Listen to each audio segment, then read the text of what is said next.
Hello, welcome to A Rock or Something podcast. I'm Specialist Lynnwood Thomas, and today we'll be speaking about Suicide Awareness and Prevention Month.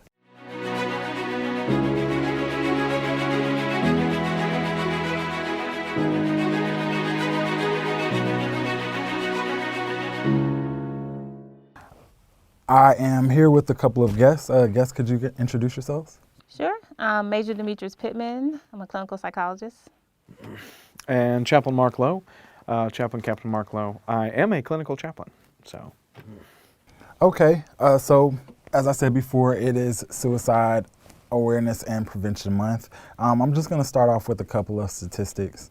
The CDC reports that suicide is the 10th leading cause of death in the U.S. for all ages. Every day, approximately 123 Americans die by suicide. There's one death by suicide in the U.S. every 12 minutes, roughly. And according to the Pentagon's Defense Suicide Prevention Office, in 2018, 325 military service members committed suicide, surpassing the previous record of 321 in 2012. So let's talk about what are some of the warning signs of someone who may be contemplating suicide. Take that one. I thought I'd let you take that. Okay. So some of the warning signs that a lot of people need to kind of be aware of are if this person's, has a sudden change in kind of mood or behavior. So if they go from being, happy to suddenly being sad, having a lot of anger outbursts, those kind of sudden changes, you can kind of see a change in that person's personality. Other things that, a lot of people are usually kind of told is if the person really starts giving a lot of things away, some of their prized possessions, giving those things away, you want to be kind of concerned about them as well. If they even start talking about death and suicide, that's a definite warning sign that they are thinking about suicide. So you want to kind of make sure that you ask the person a question and get them to help. Dramatic change in their character in some way, shape, or form. And just like the doc said, a lot of times giving things away, even something as simple as if maybe I was going to my sea hut and instead of saying see you later, if I said bye. Something as simple as that, I've known of people to prevent suicides on something like that.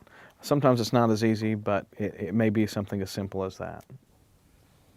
Okay, a couple of the reasons that I have also listed are feeling hopeless, feeling rage, uncontrolled anger, seeking revenge, experiencing dramatic mood changes, which is something you alluded to, seeing no reason for living or having no sense of purpose in life. Can you talk a little bit about what those type of behaviors look like? I will say when you touched on something just a minute ago, and you can tell me if I'm wrong, Doc, but sometimes somebody who might have had some of those similarities, been moody or upset, and they still have the issues going on in their life, and suddenly they're completely calm and they're like, no, everything's fine. That is also, sadly, that's a warning sign. I know that sounds diminutive, but sometimes it's something as simple as that. Somebody who has had a difficult emotional time and suddenly it's like they're at peace, but nothing has changed. None of their circumstances have changed. They haven't gone to behavioral health or the chaplain and gotten help. And suddenly they say, no, everything's okay. Bye, Thomas. Something like that. And that's really something to worry about. Right. Yeah. Exactly. So again, that kind of the person has given up. They've kind of lost hope. So hopelessness is a big factor for us. So a lot of times when people start feeling like they're feeling suicidal or thinking about suicide, is that they don't think there's another option. And so as we're saying, you start seeing those changes in mood where the person is not acting the same. They may start, withdrawing from, personal conversations, kind of isolating. They just kind of disappear, and as they are just kind of sitting in that sadness, and they're not thinking that there's another kind of way out. And so again, if you start seeing those kind of drastic changes, you're like, hey, where did such and such go? They're not coming around anymore. They're not laughing as much as they used to. Now the smallest little thing just maybe sets them off. You really just kind of want to, check in to see what's going on, see if they are thinking about the future. And same thing when he said that feeling of just kind of, you know, everything's okay now when nothing has changed. Again, they've kind of lost hope and they're like, well, I got my solution. I'm not even going to worry about trying to fix whatever's going on because my solution will be, I'm just going to kill myself. And now they kind of have that peace because that's their solution for everything. Yeah. So again, if you know, so one of the things is the theme for Suicide Awareness Month this year is make it your mission to be there. So the big thing is being there for your buddies, being there for your friends, your family, so you can know when they're changing, and that's a really big thing.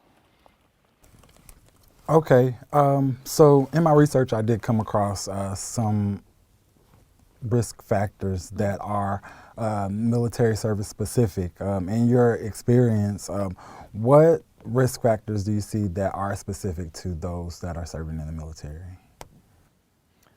You just sent an email out on one. Oftentimes, what I've seen is a dramatic change in someone's life, divorce, infidelity, a great many things like that, and often, or again, I'm National Guard, not active duty, so I see a lot of times when there's joblessness or just a dramatic life change that's changing somebody, and oftentimes it's accompanied by alcoholism or drug abuse. Oftentimes it's accompanied by an escapism, and at some point, I'm guessing that becomes not enough for the person, so they choose a way out, which is a permanent solution to a temporary problem, which is suicide. Let me not say the word. That's the other thing, is to be willing to say the word. Hey, are you thinking about hurting yourself? Are you thinking about committing suicide? Are you thinking about killing yourself? Don't be afraid to use those words when you're talking to somebody. Is it surprising how open people will be when they're considering that? Yeah, I think, kind of what you're saying, using the actual words. Are you thinking about killing yourself? Are you thinking about suicide? Because a lot of people want to sugarcoat it and say hurting yourself, and it's like, just use the words so you can get the clear-cut answer. Other risk factors, too, is, financial problems. So definitely having financial struggles. People, again, say, hey, I'm losing hope. I'm just going to kill myself and have my family collect my insurance, those types of things, because we can't dig ourselves out of this hole.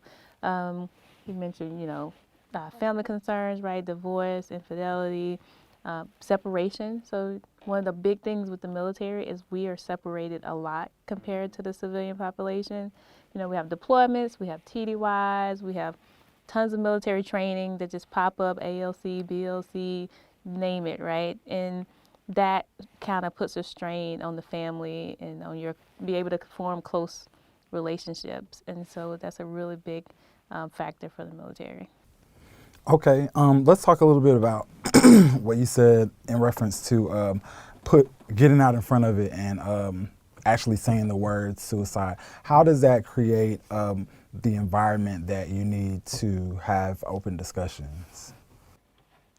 Again, kind of like I said, right, is the theme for Suicide Awareness Month for 2018 is make it your mission to be there. So I think when you really put like the words to the action, and you really talk to people and you can have those open, honest conversations, people really think, they can see that you are concerned and that you want to be there for them.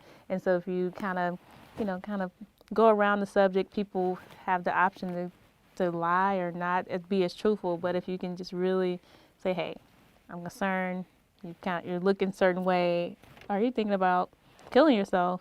People can say, oh, no, I may have had some thoughts, but I'm not going that far. And it can just kind of open the conversation up to kind of what are you thinking then, because I noticed X, Y, and Z. And I have noticed the being open about the words that you use, saying the word suicide, saying the word killing yourself, it does open people up. And I find that often that people will open up and say, oh no, I did last year during my divorce, or I did previously, but I don't now. Or sometimes you get the shock factor and they actually do open up and confess that yes, they are thinking about it. But it really creates a much more open dialogue to go ahead and use the words instead of we've been taught so long that this is such a taboo subject, we skirt around it. But go ahead and use the word. Say, hey, are you thinking about killing yourself? Are you thinking about suicide? Are you thinking about hurting yourself? So my thoughts, I guess, is it safe to say that when you're in that position, you may feel like there's not anywhere you can go or anywhere you can turn to, and then just jumping right out in front of it actually creates that space? Is that safe to say? Yeah, again, people, so like I said, hopelessness is a big factor for suicide, right? So people don't think that there's anyone there that anyone can help. And so again, when you lay it on the table, there's like, oh crap, yeah. It kind of just opens that space that, maybe I am thinking about that, but now someone has mentioned it, and now I can kind of maybe see if I can roll back and they know that someone's concerned about me. Okay, so militaryOneSource.mil says that being a young unmarried male is a risk factor for service members. Being in behavioral health, why would you say that that is? So that age range I usually give is like the 18 to 25-year-old young unmarried male, right? So 18 to 25-year-olds tend to be a little bit more impulsive, right? We know just biologically, they're actually frontal lobe, the part of your brain that kind of tells you to kind of slow down and think things through. It's actually not as fully developed, which is why they make really good soldiers, because they can run into things without thinking too much about it. So we love that. But so they tend to be a little bit more impulsive, and so they have the idea, right? They don't roll it back as much. And so it's like, look, I'm thinking about hurting myself. I have this gun right here, or I'm going to go drive fast in this car. And they end up doing those types of things. And again, also with that, like I was talking about with that kind of hopelessness space, when they're young, they're unmarried, they may not have, a wife to be thinking about, or, kids to be thinking about. And so when the ideal comes, I'm just by myself. No one's going to miss me. Again, it kind of feeds into that hopelessness idea, and they just kind of push forward without really thinking about all the consequences. Another factor that Military One Source cites is grief from loss. Now, in a combat situation for a service member, we do see that type of thing. We first off get really close to people in austere environments very quickly, and sometimes that leads to injury or death. Talk about how being placed in those type of situations leads to thoughts like that. Toss that one to you. Grief usually comes to the chaplain before they come to me. This is true. I believe it's just for one, the austere environments, and you're away from all your normal coping mechanisms. When you're back home, you have certain members of your family, certain friends. Some people, and I don't. Because alcoholism or drug abuse often go with suicide, I don't want to say, but you might have your local bar where your friends hang out. All of your normal coping mechanisms are gone. Not only that, then you're also under a great deal of stress. And then when you add in something that's life-changing, live fire, friends getting hurt, friends getting killed, like you said, we do adhere to each other much quicker. Friendships and bonds. There is a quote, and I find it to be absolutely true, whether I'm working at the VA or working with soldiers. There's a bond that is closer than blood that some of us who wear the uniform feel. And so when we lose somebody, sometimes we just lose hope, and especially in an austere environment where we don't have our normal coping mechanisms, maybe you don't see the chaplain or the psychologist on a regular basis, and we just feel like there's just nothing more we can do because we're in that austere environment. To me, that's when hopefully somebody will say, hey, go see the chaplain, hey, go see the doc, talk to somebody. And I'm praying, and I'd like to think we have gotten rid of the stigma that used to be, because I'm an old soldier, as you can see by my hair. There was a stigma where you didn't go seek help, you didn't go seek counseling, you didn't go see somebody unless you just wanted to end your career. And I think over the past 20 years, we have gotten rid of that stigma, and now people say, hey, I really want you to go talk to the chaplain, I really want you to go talk to that. But yeah, I think it's the coping mechanisms that we normally have that we don't have, and we probably don't appreciate them until we get overseas. Okay. Combat-related psychological injuries and mental health or medical health problems are another risk factor that are two other risk factors listed in behavioral health. Have you run into soldiers that have suffered from those type of injuries and seen them kind of trail down that path? Yeah, so right now they estimate between probably like 10 and 20% of service members who've been in like a deployed or combat situation will probably be diagnosed with PTSD, post-traumatic stress disorder. And so with that disorder, so a lot of times you've experienced some kind of traumatic experience, situation where your life is in danger, and you tend to have nightmares, flashbacks, a lot of anger, anxiety that goes with that, and also, you may have lost fellow service members, fellow buddies, and so because of all those kind of chaotic emotions that individuals experience, it tends to make them, one of the symptoms is avoiding people, withdrawing from people, and so it's all those same risk factors and warning signs that we've kind of mentioned before. And so if people don't seek out and get help, it leads them into that spiral where they do become hopeless and they do just feel like they can't do anything, they can't form those close relationships, and they tend to sometimes think about suicide and even commit suicidal behavior. So we know individuals with any kind of past mental health issues, they tend to have a higher rate and a higher chance of suicide. Then you also mentioned even medical problems. So again, because we've been in war for a very long time now, right? A lot of people who have deployed multiple times, they may have also experienced some injuries, which can lead to chronic pain, right? Back injuries, neck injuries, knee injuries. You can kind of go to gamut if you look on any of the veterans of VA sites about what the most common things that people are claiming. And so these are young people who have chronic injuries, have lost limbs, and a lot of times, again, they may not think there's any way to kind of get out of that or recover from that. And so, again, they start thinking that they lose their hope, and then they can tend to also have thoughts of hurting themselves and killing themselves. Now, those are just a few, just barely scratching the surface of many service-specific factors that could lead to suicide.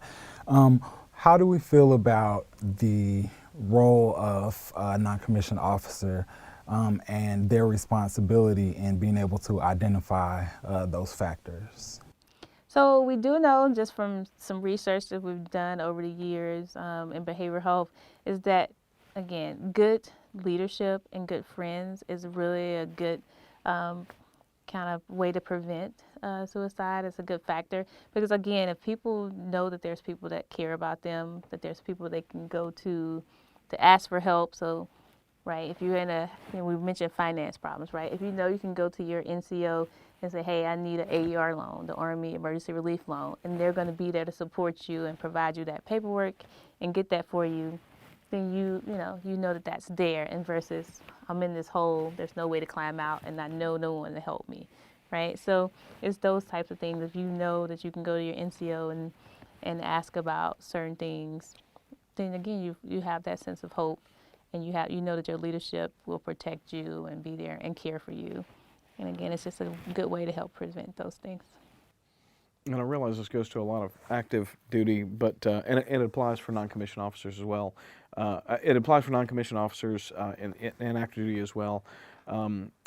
We've been making a push, at least in the state of Georgia, and I think through the Guard throughout, and probably the reserves, to stay in touch with your troops. So we meet 1 weekend a month, 2 weeks out of a year. It works out to be a whole lot more than that, obviously. But to say, stay in touch with your soldiers throughout the month, to stay in touch with them.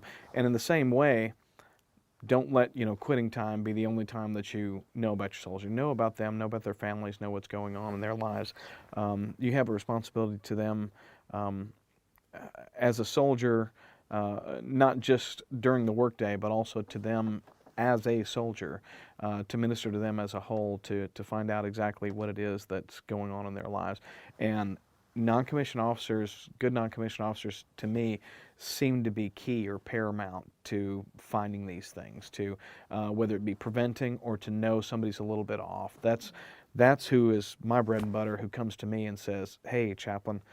For one, they might say, I need you to go see the chaplain, or they might say, chaplain, I've got this soldier, can you go see if they want to talk to you at all? So yeah, paramount. Staying in touch with your soldiers throughout the month is actually a good point, especially being a National Guard soldier. But even in the active environment, so I feel that brings or requires a great deal of responsibility. What is the extent of the NCO's responsibility in identifying those risk factors and actually seeing to it that a soldier gets the proper help or attention that they need? Like I said, if you build a good kind of leadership team and kind of working environment, you'll notice. And so I always say, if you do the work up front, it's less work in the end. So I tell everyone, if you set up a good environment, you set up a good team, you set up just a good relationship as soon as your soldiers get to your unit, you set up all your squad leaders for success and every other NCO that's in your chain to say, this is how we want to do leadership, this is how we take care of our soldiers. People will come to you. You won't have to actually do the work to track down the service member. Everyone will come to you because they know. There's actually like a quote by Colin Powell, who was great General Colin Powell. He says, when people stop coming to you with their problems, you fail at leadership. So, that is what leadership is. You want people to come to you. You want to set up the environment so that you don't have to work too hard. The system will work itself if you do a lot of the upfront.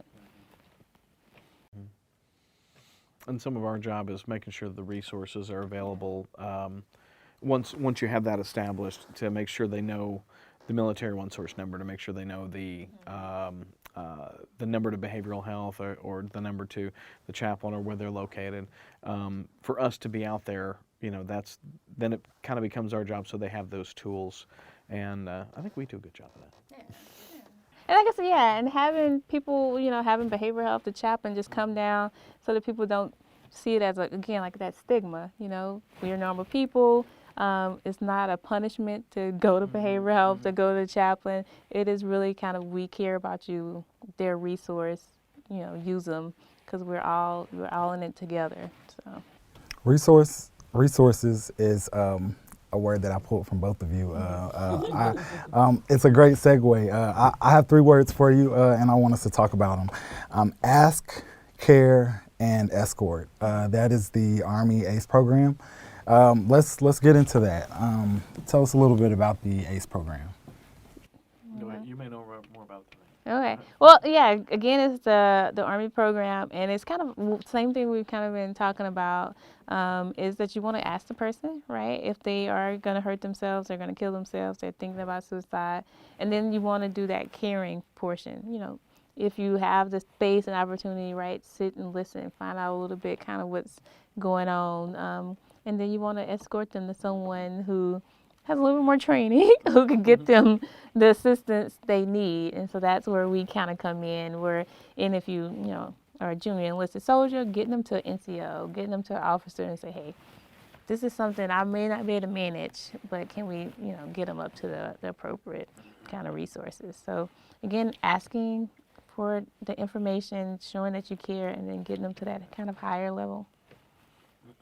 Okay, so we've really gotten into the ask portion of it, just putting it out there, getting ahead of it. Let's talk about the care portion of that. Care, does that mean if I've identified some risk factors with the soldier that I am making the time in my day to sit down and hear out all of that person's problems? Or what does that really mean, like to care?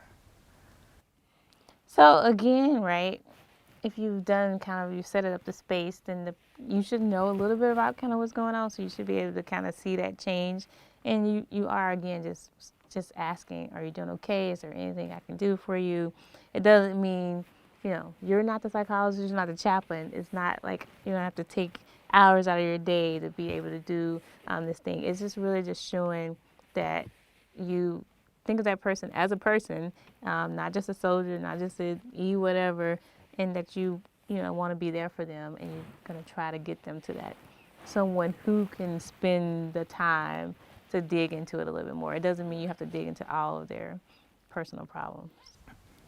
And then we have escort. So as two resources for the Army, I know that I could escort a soldier to behavioral health or to the chaplain. Let's first talk a little bit more specifically about what each of you do for the Army with regard to the topic of suicide awareness and prevention.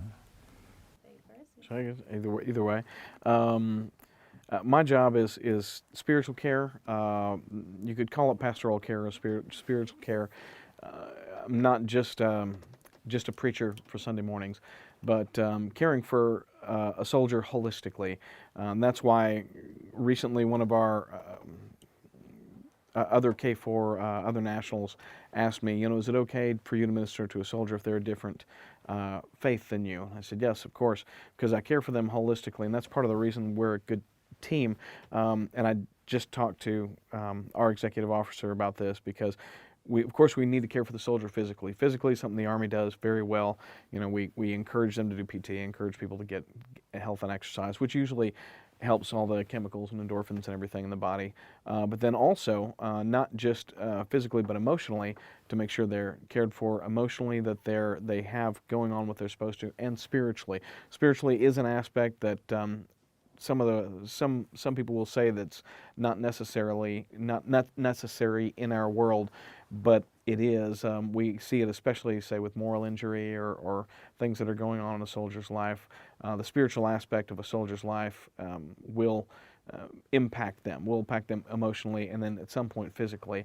And hopefully, if we can keep their spiritual life going well, then everything else, and if we can get them cared for emotionally and spiritually, then everything else will start to fall into place. So hypothetically, I'm a soldier or we have a soldier, not me.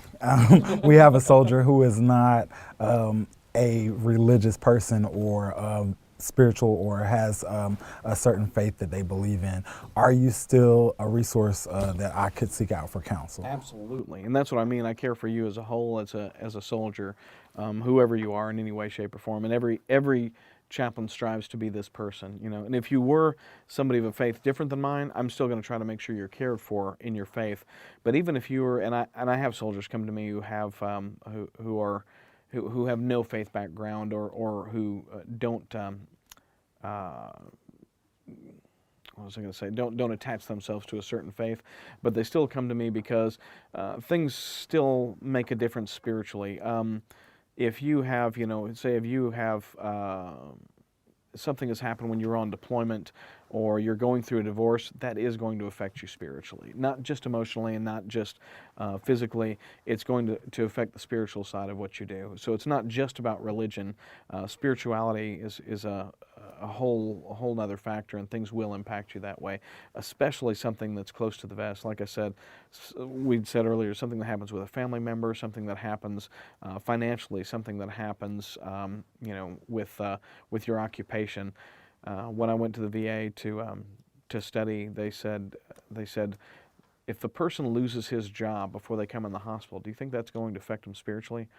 Absolutely, and that affects their lives in every way, shape, or form, and then they affect other people's lives. So hopefully I can give them resources to turn to, but if nothing else, just to be able to do self-care and to be able to try to stabilize that portion of their lives. Yeah. Yeah, and another great thing too, right? I always tell people, so the chaplain has absolute confidentiality. Yeah, so that's the other reason they come to me. so that's a great way that people come and they know that whatever they say, stays there. Like, for instance, I have limits to my confidentiality. So if you tell me you're gonna hurt yourself or you're gonna hurt someone else, I have to be able to break that and get you to, a different level of care, so we can make sure that you're safe, that you take away any kind of access to any kind of things that will harm you. But if someone does come to me, and a chaplain does encourage individuals, even though he has the absolute confidentiality, that's why we're kind of a team, he encourages, like, hey, it's a little bit outside of my realm, maybe get you over to kind of Major Pittman or a psychologist. And so when they come to me, I really delve into kind of what's going on, kind of doing a very kind of thorough, comprehensive background, figuring out kind of, what's causing their concerns, what's causing their problems. We try to come up with a plan of care. So, for instance, if they are suicidal, we can think about what's a safety plan. Do we need to get you to a higher level of care where you may need to be in a place where you don't have access to any weapons or anything that's going to harm you for a period of time? Do we just need to take you off shift and have you rest? Come up with some kind of way to have a plan of care, and then from there we also do we can treat whatever the underlying problem is, right? So if you have stress, we have certain techniques that we do to help you manage your stress, your anxiety, your anger, and so we can do any kind of follow-up care to manage those. Substance abuse treatment, and so we meet and just kind of talk through a lot of the things that's going on. And as a team, we work collaboratively to kind of figure out what's the best techniques that I know as an expert that you can use in your life, because people know themselves, and we come up with a team approach to kind of help the service member, the soldier, the person get better from whatever's bothering them. Okay, so we've talked about seeking out help from the chaplain and behavioral health. What other types of resources or support are there for soldiers or service members who may have suicidal thoughts or are affected by suicide? I'll let you start with the active duty side because you're far more aware. So, if they don't so if they have suicide ideation, we come to behavioral health is the best bet, because we're going to get you to the proper resources. But if you don't want to come, if you're having concerns or problems and you don't want to come to behavioral health, we also, people can use military warrant source. They can, we have military family life consultants, which are MFLACs is kind of the term, that they also can go to and see. They can talk to their primary care provider as well, just to see if there's also other things that can go on, medication management, those types of things as well. But those are kind of the main resources. But all in all, the best thing is to just talk to someone, right? If something's going on, you need to open the circle up and talk to someone so that you can get access to resources. Okay, so we have talked about the importance of the NCO, but can we also talk about the importance of battle buddies in the Army and how they act as the front line in surveillance and detection for high-risk behavior? So again, the battle buddy is probably the main one who's probably going to do the ask, care, and escort that we talked about, the ACE, because they are the ones who are with, you're with each other all the time, right? Your battle buddy is the one you walk to chow with, you go work out with, and so they'll be the main ones that notice when someone has changed or they start disappearing, and so they are the front line to do that first ask, care, and escort, and then trying to move up the chain to all those resources. Battle buddies are usually who bring people to me, and then often I may end up suggesting they go see to behavioral health if it comes to that. But battle buddies are again paramount, and even the NCOs who bring their soldiers to one of us. Usually, I find the battle buddy has gone to the NCO and said, "Hey, have you noticed so and so is acting out of character?" So the system that we've got in the military is fantastic when it works, when folks really are caring for each other. And like I said, I've known of folks with something as simple as they said goodbye or they started seeing them acting a little bit different. Hopefully they'll get word out or say something before they get to that point. But the battle buddy is just paramount. Battle buddy system seems to be paramount. Yeah, and I always encourage people, right? So some people, hesitate because it's like, oh, the person may get mad at me or may get upset because I'm, asking about this, or I told the NCO about this. Just think about what would happen if you didn't do it, right? They're mad at you, but if something would have happened, how, you will feel your buddy's not there. So you got to balance that out. So, do the greater good. And what would you recommend for a soldier who may notice some high-risk behavior in their battle buddy that is afraid to confront that behavior? What would the outlet be for that? So again, if they don't feel comfortable doing it kind of one-on-one, grab another battle buddy, right? Grab an NCO and be like, I think something's going on with, Private Snuffy, but I don't know, he might swing at me because he's been acting out lately. Can you come with me to talk to him, kind of thing? And, form a team. it could be a team approach. But again, you want to weigh it out. Would you have said, look back and say, crap, I should have said something. I saw this, or do you just want to take the hit now? And often you'll have another buddy who also noticed something, and so they're very willing to go with you. And yeah, again, just don't be afraid to go ahead and bring it up, to go ahead and ask the hard questions. And if you're really the battle buddies you should be noticing these things, and it should be okay to be honest and open and forthright and say, hey, are you considering hurting yourself? Are you considering suicide? Are you considering killing yourself? Is that what's on the table? So suicidepreventionlifeline.org has tips for suicide attempt survivors.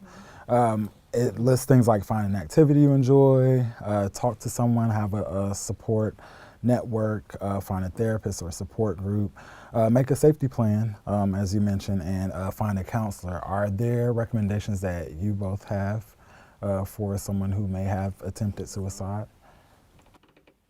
That's a really great list. So yeah, everything you said is really great. And I always say, so I know in this day and age we have, so many gadgets and phones, so people actually don't write as much stuff down, but kind of like, I think writing plans down. So if you know you have a tendency, you maybe to isolate, to pull back, to not engage, in activities, those types of things, you may just need to write down like a plan and put it in your calendar, put calendar reminders, write down like today I will do X, Y, and Z, right?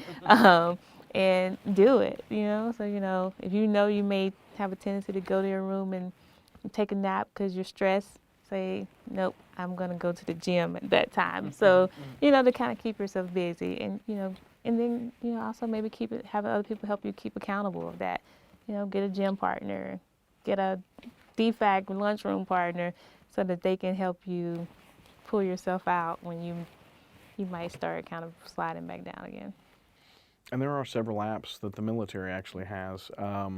One, they were suggested to us by our J9, so I downloaded all of them, and some of them are about counseling and about thinking about something. Some of them are just how to go through meditation, how to mark down how you're feeling and whatnot. I'll try to get a list of those before we leave, but there's a few apps, since we live in a app-driven society now, that are very helpful in that. Yeah, there's one good one called the Virtual Hope Box, and so it's a DoD app that, what you actually do is put things in there that's going to keep you hopeful, right? So you can actually add pictures, music, relaxation things, and so it became virtual because in therapy there we used to actually create a physical hope box. You just get like a shoe box. You just put notes to yourself, pictures to yourself, and that'll be something that if you start feeling down, you can pull out. So now in this app-driven world, they have what they call the virtual hope box. And it's a free app you can download. You can even, if you have a phone, like I have it on my phone, you have to open it with a thumbprint so no one can just get in there and get in your information. So those types of things is just really making a plan for yourself, and then seeing if there's other people you can help keep you accountable to that plan. Okay, well, I want to thank you both for joining us today. Suicide awareness and prevention is a serious conversation, not only for the month of September, but year long. It's something that we have to participate in actively to look out for not only our soldiers and service members, but our families and our friends who are civilians as well. I just want to say to our listeners and viewers, if you are feeling in a space or a place where you don't feel like you have anyone to talk to and you are having feelings of suicide, there are resources. I admonish you to take advantage of them. The National Suicide Hotline is 1-800-SUICIDE or 800-784-2433. The Suicide Prevention Lifeline is 800-966-1020. You can chat online at suicidelifeline.org. And if you don't feel like you want to speak to someone but just want to read about real life stories about people who have attempted suicide and are now thankful to be alive, you can check that out at livethroughthis.org. This has been a Rock or Something podcast, and I'm Specialist Lynnwood Thomas.